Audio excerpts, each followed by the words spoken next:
Well, sahabat properti, kita ketemu lagi di YouTube channel kita. Today kita bersama Feli. Halo. Dan Zenvin. Halo. Dan aku Andi.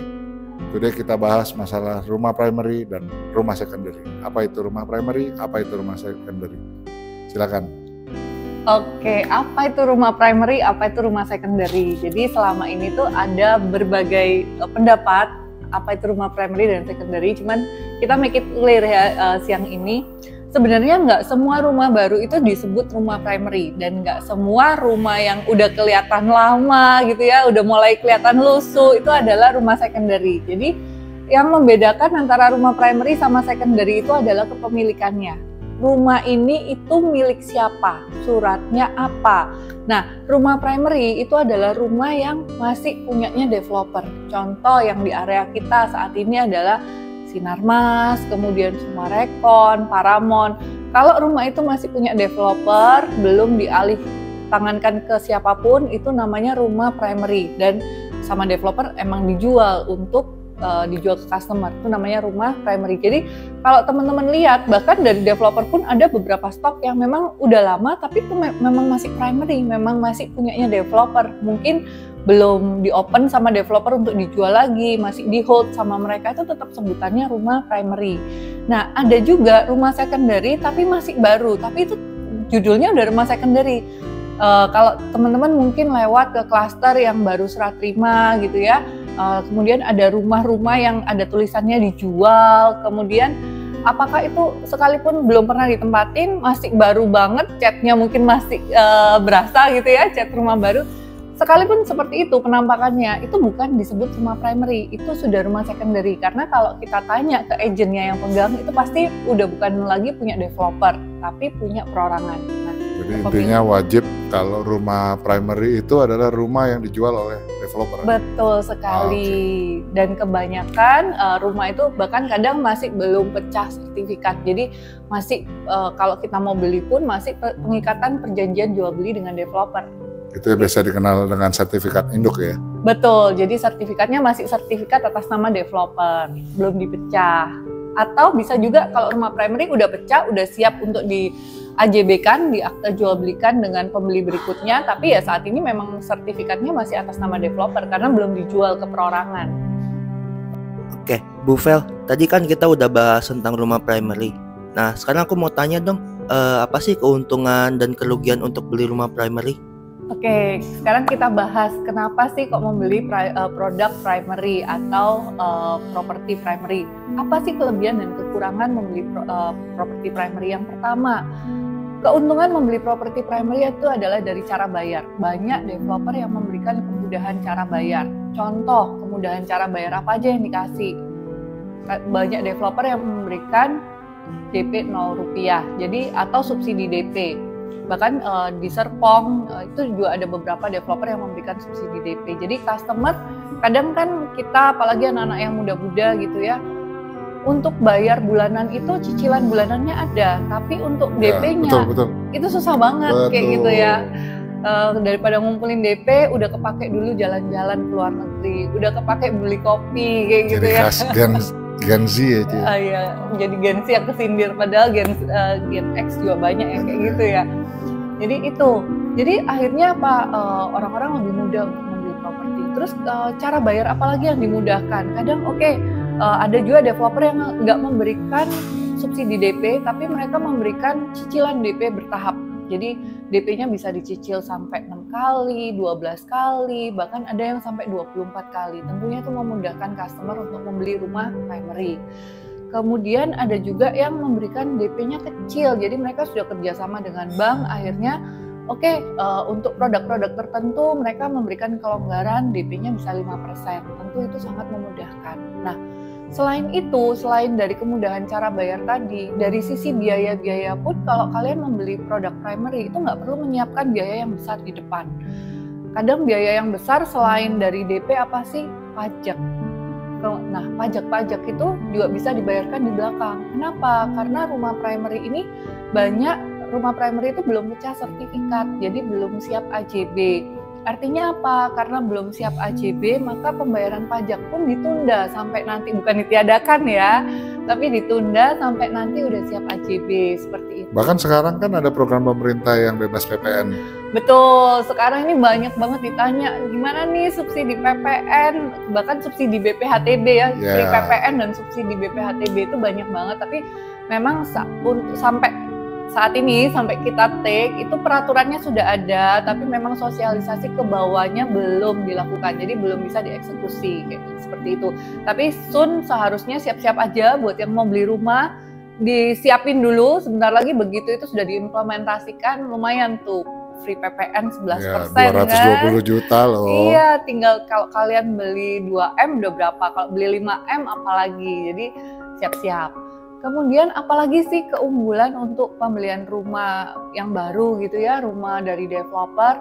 Nah, pastinya karena rumah developer ini kebanyakan rumah primary itu adalah baru di launching ya, tentunya desainnya juga lebih up to date seperti itu.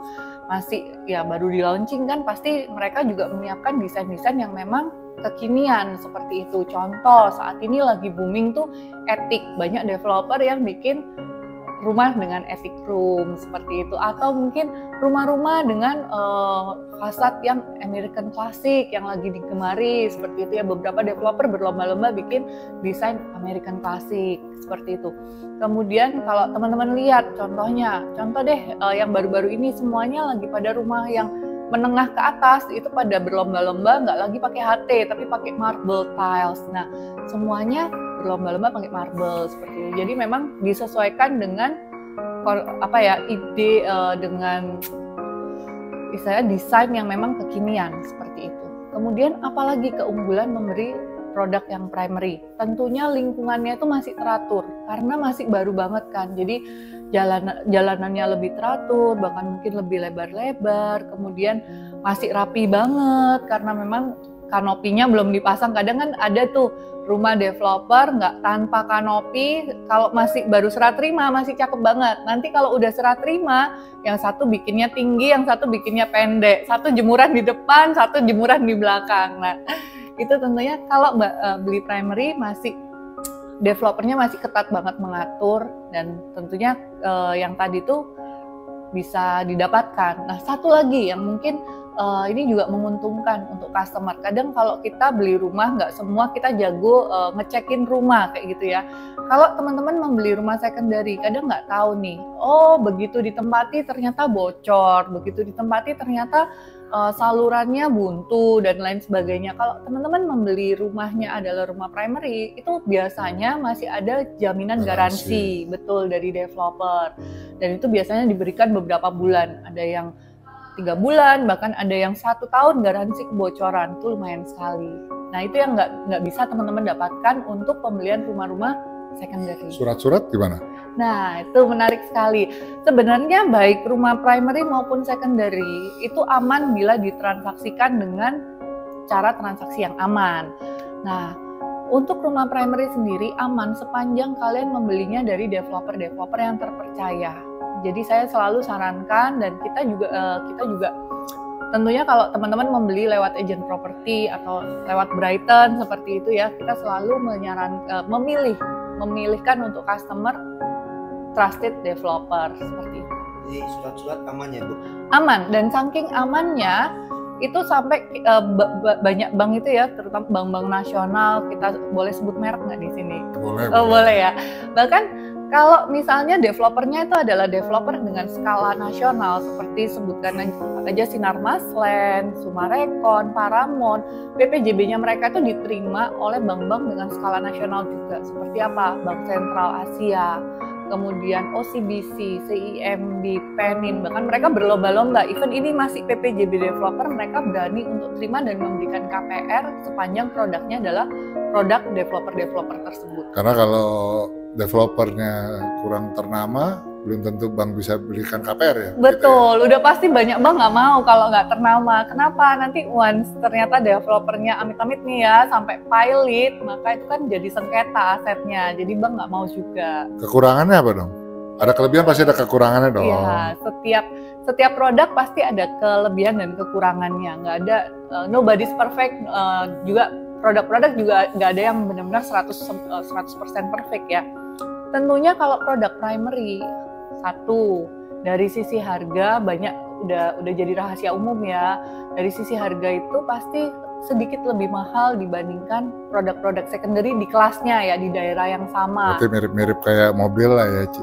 Ya pasti, namanya juga barang yang grass gitu ya, pasti lebih mahal. Nah tapi ya itu tadi diimbangi dengan kelebihannya, dengan cara bayar yang mudah, jadinya ya makanya kita kalau beli rumah itu sebenarnya harus menggali kebutuhan kita itu seperti apa, seperti itu. Nah kalau kalian mau beli misalnya nih contoh, oh saya punya uang nih untuk bayar bulanan gampang, tapi DP saya susah. Ya kamu lebih cocok beli rumah primary. Tapi saya mau yang harganya murah, luas tanahnya besar tapi masih baru. Nah itu lagi balik lagi nih, ada hal-hal yang kelebihan mana yang kamu lebih prioritasin. Nggak bisa semuanya kita dapat. Kekurangan berikutnya apa? Kekurangan berikutnya karena memang ini produknya masih baru, grass ya, baru di develop. Tentunya sekalipun konsepnya green, kan ada ya developer yang mengusung perumahan dengan konsep green resort contohnya. Sekalipun konsepnya seperti itu, karena baru serah terima, tentunya pohon-pohonnya belum tinggi, masih belum hijau. Kemudian waktu baru serah terima, tentunya tetangganya belum banyak, masih krik. Nah itu mesti siap kalau beli produk primary seperti itu. Nunggu waktu untuk bisa lingkungannya menjadi hijau, tetangganya banyak, seperti itu ya. Kemudian apalagi yang menjadi kekurangannya, karena ini produk masih baru banget dari developer, atau mungkin bahkan developer masih ada produk-produk sisa nih yang belum terjual, tentunya dia masih menjaga sekali lingkungan itu supaya tetap rapi, tetap clean, tetap enak dilihat, tetap menjual seperti itu ya. Jadinya apa? Kalau kalian kan ada ya orang-orang yang hobi untuk ngutak-ngatik rumahnya, ngutak-ngatik fasadnya, ngutak-ngatik layoutnya, ngutak-ngatik tamannya. Untuk taman dalam, untuk layout di dalam terserah, itu bisa diubah. Tapi untuk fasad depan itu akan susah untuk minta izinnya ke developer. Nah itu yang mesti siap-siap. Jadi kalau kalian tipe yang suka utak-atik fasad, tunggu dulu. Setelah berapa lama baru tuh biasanya agak longgar developer memberikan izin untuk fasadnya diutak-atik. Mungkin itu kelebihan dan kekurangan produk primary. Jadi nih kalangan apa aja yang cocok untuk beli rumah primary? Oke, sebenarnya kalangan apa aja nih yang cocok? Hampir semua kalangan sebenarnya cocok untuk beli rumah primary. Kenapa? Terutama untuk Gen Z atau kita bilang milenial ya, milenial juga sama, yang punya keterbatasan dana dalam hal DP, down payment, atau biaya-biaya di depan. Karena jangan salah loh, biaya-biaya di depan yang kalian harus siapkan untuk beli rumah secondary itu nggak cuma DP dan juga pajak-pajak, masih banyak biaya yang lain. Even kalian KPR itu ada biayanya. Jadi kalau dibilang siapa yang cocok buat beli rumah primary, terutama kalian yang membutuhkan kemudahan cara bayar dan nggak punya simpanan yang cukup besar untuk biaya-biaya di depan. Seperti itu. Tapi apakah investor nggak bisa nih beli primary? Banyak juga investor yang membeli primary. Kenapa? Karena kebanyakan primary saat ini itu kalau mau disimpan, maksudnya untuk berapa tahun ke depan dijual lagi ya, tentunya yang namanya properti itu masih sangat menguntungkan ya, karena nggak ada ceritanya properti itu turun kecuali di keadaan normal, kecuali memang ada keadaan seperti kemarin yang luar biasa COVID, atau mungkin ada something yang sampai kita krisis moneter kembali ke zaman 98, nah itu lain cerita. Tapi di keadaan normal bumi ya segitu-segitunya aja, populasi terus naik. Tanah nggak bisa bertambah ya? Tanah nggak bisa bertambah, kecuali nanti Mars di open lahan. Developer buka lahan di Mars baru, nah itu mungkin properti akan turun. Tapi kita di sepanjang kita hidup, salah satu yang bisa terus naik nilainya adalah properti. Jadi tadi balik lagi ya, siapa yang bisa beli primary? Semuanya. Tapi yang sangat terbantu adalah orang-orang yang nggak punya biaya di depan. Betul. Oke. Kita masuk ke secondary yuk. Oke. Apa itu secondary? Tadi sudah dijelaskan kan? Sekarang keuntungannya. Iya, tadi balik lagi, apa itu secondary? Properti yang sudah dimiliki sebenarnya dari tangan pertama atau kedua atau ketiga, udah bukan lagi milik developer. Even itu rumah baru ya? Even itu rumah baru, belum pernah dihuni, cuman pegang kuncinya dari developer, nggak pernah diapa-apain, tetap itu judulnya rumah secondary. Jadi kalau udah dibalik nama ke namanya Saint, atau dibalik nama ke namanya Andi. ke Andi, atau dibalik nama ke nama siapapun itu namanya secondary. Seperti itu. Keuntungannya apa, Cik? Keuntungannya apa? Sebenarnya tinggal dibalik, teman-teman. Jadi apa yang menjadi kekurangan produk primary itu keuntungan produk secondary. Begitu juga sebaliknya. Jadi produk primary dan secondary itu saling mengisi sebenarnya. Kalau kamu misalnya, aku nggak punya cukup uang nih untuk beli menyiapkan DP, biaya-biaya KPR di depan, nggak sanggup beli rumah secondary, maka belilah produk primary. Kalau aku merasa bahwa aku bisa dapat nih rumah secondary, kalau rumah secondary kan nggak ada yang ngatur ya sebenarnya, tinggal permintaan pasar ketemu harga berapa, nah itu jadilah itu harga secondary. Nggak ada lagi price list dari developer. Nah makanya banyak pemikiran orang rumah secondary itu lebih murah. Kenapa? Karena memang kita bisa mendapatkan harga-harga yang lebih murah di pasaran, seperti itu. Misal, luas tanah saat ini, kondisi saat ini 7 kali 12, 7 kali 14 dari developer, itu di Serpong rata-rata udah harga 3M something. Sementara harga secondary, mungkin kita bisa ketemu orang yang BU harganya masih di 2,4, 2,5, mungkin nggak? Mungkin, dengan kondisi ya tentunya berbeda ya, yang satu propertinya baru grace, yang satu lagi mengikuti keadaan zaman. Jadi kalau dibangunnya 5 tahun yang lalu, secondary-nya ya udah bangunannya seperti apa, tapi harga masih lebih murah. Tapi kalau tiba-tiba hype? Tiba-tiba apa? Hype? Tiba-tiba hype? Ya. Maksudnya hype gimana? Harganya, permintaan Pasarnya. Permintaan pasar naik. Nah, otomatis itu harga juga akan naik kan? Pasti. Jadi secondary apakah selalu akan murah semurah-murahnya? Enggak juga. Contoh, tahun lalu ya, dua tahun lalu di masa COVID tahun kedua itu kan banyak orang udah semakin goyang ya, yang tadinya pengusaha punya utang dan lain sebagainya, masih berusaha untuk survive, biasanya tahun kedua udah kelihatan nih, udah mulai kelihatan goyang usahanya, mau nggak mau yang dijual adalah aset-asetnya. Nah, akhirnya aset banyak tuh di pasaran yang harga jual murah. Misalnya tanah 8 kali 14, 8 kali 18 masih harga yang tadinya 3M-an jadi 2, kayak gitu ya. Tapi begitu COVID udah mau selesai nih, atau udah mulai lockdown, udah dibuka, kemudian ekonomi udah makin stabil, balik lagi seperti itu. Jadi harga secondary karena memang tidak ditentukan di berapa, tergantung supply and demand, itu variatif sekali, dinamis sekali kayak gitu. Dan balik lagi, kita bisa nemu harga murah pun itu juga mencari. Jadi nggak selalu ada juga. Jadi kalau kalian lagi ngincar rumah secondary, harganya udah cocok di kantong, cepet diambil. Karena itu nggak lama, seperti itu. Karena nggak semuanya kayak begitu ya. Betul, karena kalau misalnya nih, saya mau beli rumah ya, Sinarmas launching gitu ya, 7 kali 14, kayak Adore, yang Terravia yang baru-baru ini ada gitu ya. Sinarmas sudah mematok nih harganya berapa, misalnya di 2,6 atau 2,7 ya. Nah, sebaliknya kalau rumah second tiba-tiba kok Andy lagi jalan gitu ya, wah ini ada nih bagus 8 kali 12 cuman dijual di harga 2,3, itu kan bagus banget harganya ya. Kalau hari ini nggak di UTJ, besoknya diambil orang, udah nggak ada lagi harga 8 kali 12, harga 2,3. Kenapa? Karena supply-nya juga cuma satu. Yang cari banyak, seperti itu. Belum tentu ada lagi yang mau jual harga segitu dengan luasan yang seperti itu. Jadinya properti langka ya?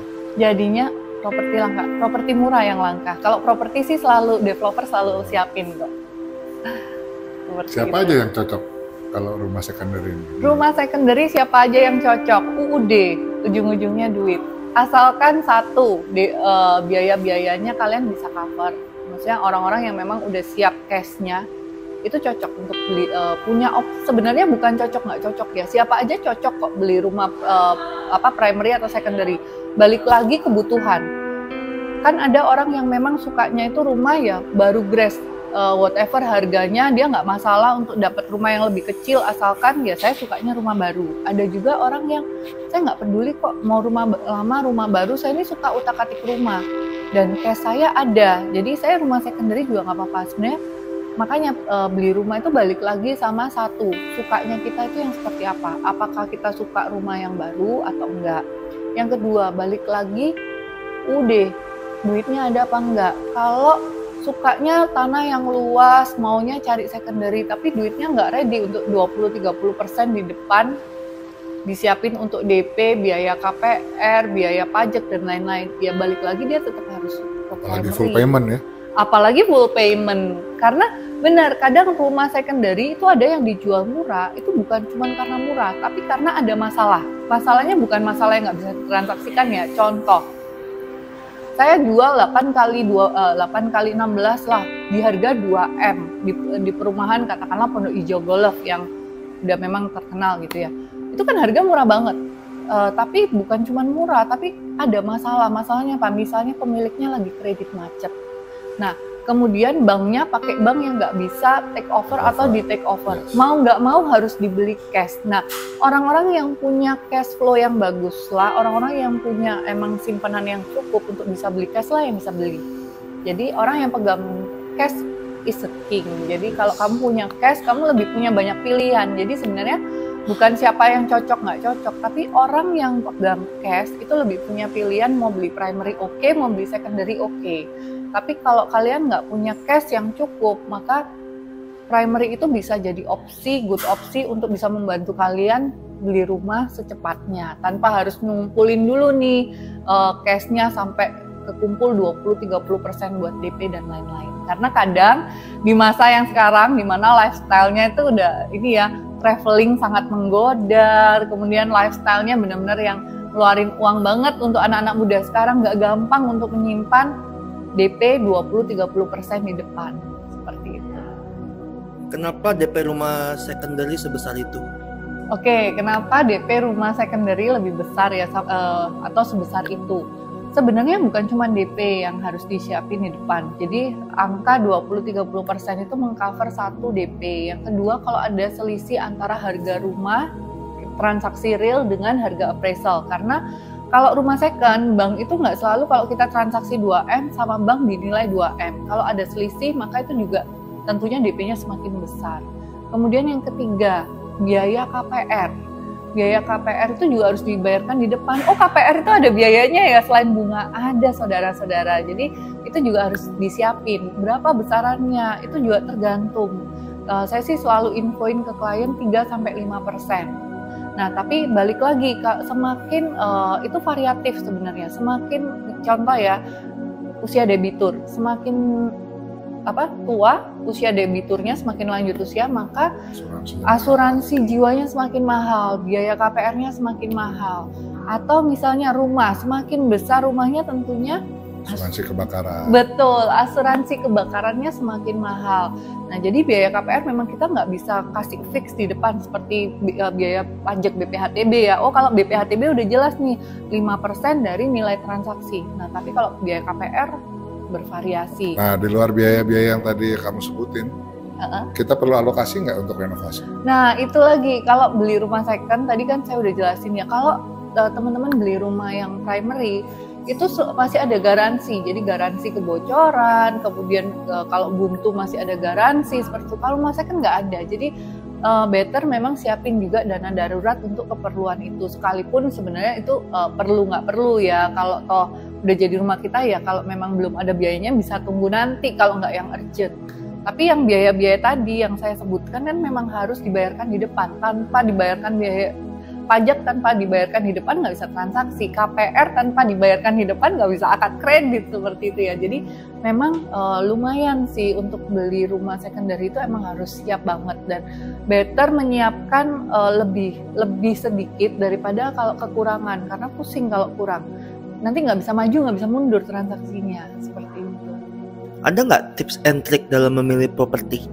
Oke, jadi mau milih primary atau secondary gitu ya, tips and triknya mungkin yang bisa saya berikan adalah selesai nonton podcast ini, kalau misalnya teman-teman memang lagi cari properti, mana nih yang cocok buat saya, hubungin aja agent Brighton kesayangan teman-teman. Tentunya kalau lewat agent, teman-teman akan diajak konsultasi, karena memang agent itu kan property advisor ya, bisa memberikan advice yang lebih spesifik, lebih personal sesuai dengan kebutuhan teman-teman. Maunya rumah yang seperti apa, sukanya yang antara luas tanah yang lebih luas atau bangunan yang lebih up to date, lebih prefer yang mana, kemudian cara bayarnya lebih cocok yang mana buat teman-teman, itu akan digali sama property advisor teman-teman. teman-teman dan dicocokkan dengan kebutuhan teman-teman. Dan tentunya karena Brighton itu bekerja sama dengan banyak developer-developer di Indonesia dan juga banyak juga punya ribuan listing secondary, itu akan dibantu untuk teman-teman menemukan mana yang cocok buat teman-teman sampai teman-teman menemukan rumah impian teman-teman seperti itu. Jadi itulah property advisor itu sangat membantu sih dalam pencarian properti seperti itu. Oke, thank you buat sharing-sharingnya. Thank you Kak Andi. Ya. Oke, sahabat properti, see you in the next video. Bye. Bye.